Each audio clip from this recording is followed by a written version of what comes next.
Nos últimos meses, o mundo ficou de queixo caído com o então conflito geopolítico entre a Rússia e a Ucrânia. Disputas territoriais, mortes, prejuízos culturais, sociais, financeiros. E um conflito muito complexo que esconde uma longa história por trás. Seria a guerra entre a Rússia e a Ucrânia um sinal do fim dos tempos? Se é apocalíptico, ainda é cedo para afirmar. Mas diferente do que muita gente pensa, esta guerra geopolítica vai muito além de uma decisão do atual governo russo Vladimir Putin. Tudo iniciou muito antes que você imagina. A Ucrânia sempre esteve sob o poder do Império Russo e nós reunimos os momentos mais importantes para você entender tudo sobre a guerra entre a Rússia e a Ucrânia de maneira didática. Entre os séculos 9 e 10, o que hoje é o atual território da Ucrânia era parte da chamada Rus Kiev, uma poderosa federação de tribos eslavos que se estendia do Mar Báltico ao norte e ao Mar Negro no sul. Tão logo, a atual região da Ucrânia passou por muitos povos e impérios até chegar ao governo russo. Em 1918 e 1919, tivemos uma guerra entre a Rússia e a Polônia, chamado de Polaco-Soviético. Neste combate entre a Rússia e a Polônia, a Ucrânia, que ainda era apenas um território, foi uma peça-chave no combate contra os poloneses. Com o fim da guerra, um pedaço do território ficou com a Polônia e a outra parte com a Rússia, onde temos a formação da República Socialista Soviética da Ucrânia. De lá para cá, muita coisa aconteceu. Mas fica aqui no canal porque você vai ter a clareza e as informações precisas que necessita para entender tudo sobre a guerra entre Rússia e Ucrânia de maneira didática. Gostou? Então, já aproveite e toque no sininho para se inscrever no canal e ser avisado dos próximos vídeos, porque toda semana nós vamos liberar o melhor dos conteúdos da atualidade para você. Chegamos no conceito de URSS, quando a Ucrânia, que era das repúblicas socialistas ucranianas, passa a pertencer à URSS, perdendo somente para a Rússia, ficando assim até 1991.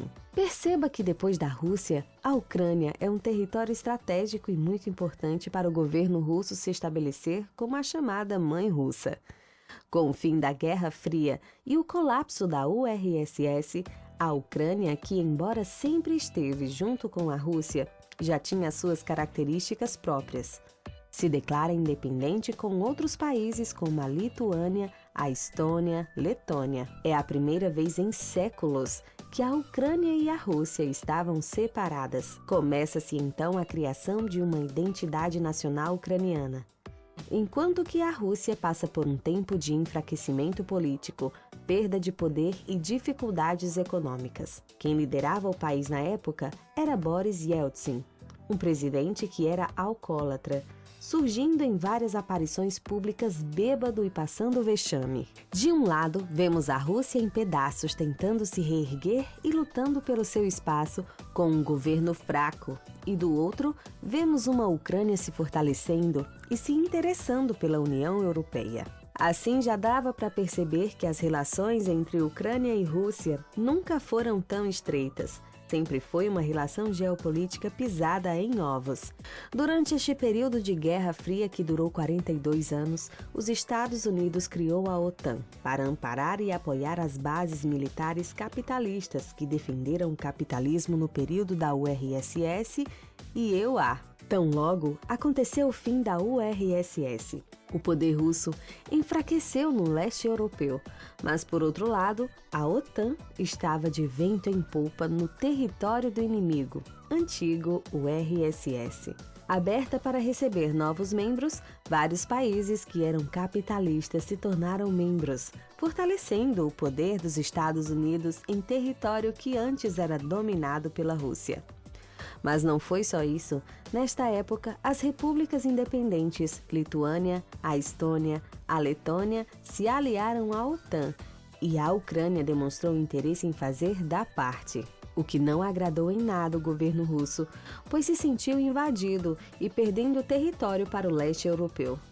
Com a possível adesão da Ucrânia à OTAN, o então presidente Vladimir Putin sentiu-se ainda mais enfraquecido e, com medo de perder território, ele passou a cercar a fronteira da Ucrânia com suas tropas bélicas.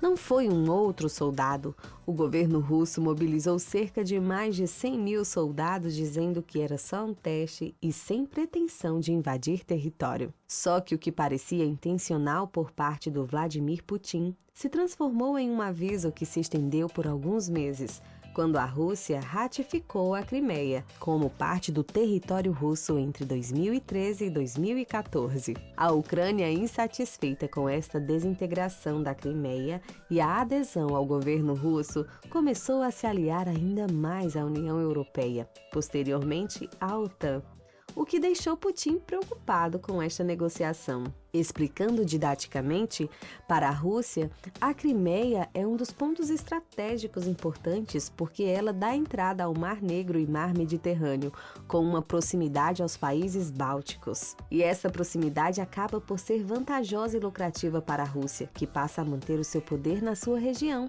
e próxima aos seus interesses. Até porque a Ucrânia também é um dos pontos estratégicos para os armamentos bélicos e os ataques, caso a Rússia queira se proteger dos seus vizinhos. E como Vladimir Putin não está para brincadeira. Para marcar território, a Rússia reconhece Donetsk e Lugansk como independentes, que antes eram territórios da Ucrânia, o que por sua vez não agrada em nada ao governo da Ucrânia, que não aceita esta independência. A tensão se instaura e perdura por mais alguns meses, até que na madrugada do dia 21 de fevereiro, as tropas russas invadem Kiev, capital da Ucrânia, que também já foi capital russa com a finalidade de impedir a adesão da Ucrânia à OTAN e recuperar os territórios. Assim, meus amigos, dá para perceber que os motivos são muito mais complexos do que apenas um aviso acidental. Pelo que temos visto, a guerra continua, apesar da tentativa de negociação entre Rússia e Ucrânia, um casamento que faliu e um divórcio que a Rússia não quer abrir mão. Então se prepare, porque muitas águas ainda vão rolar nesta guerra que já deixou milhares de soldados mortos, refugiados, desabrigados em um país que, pelo visto,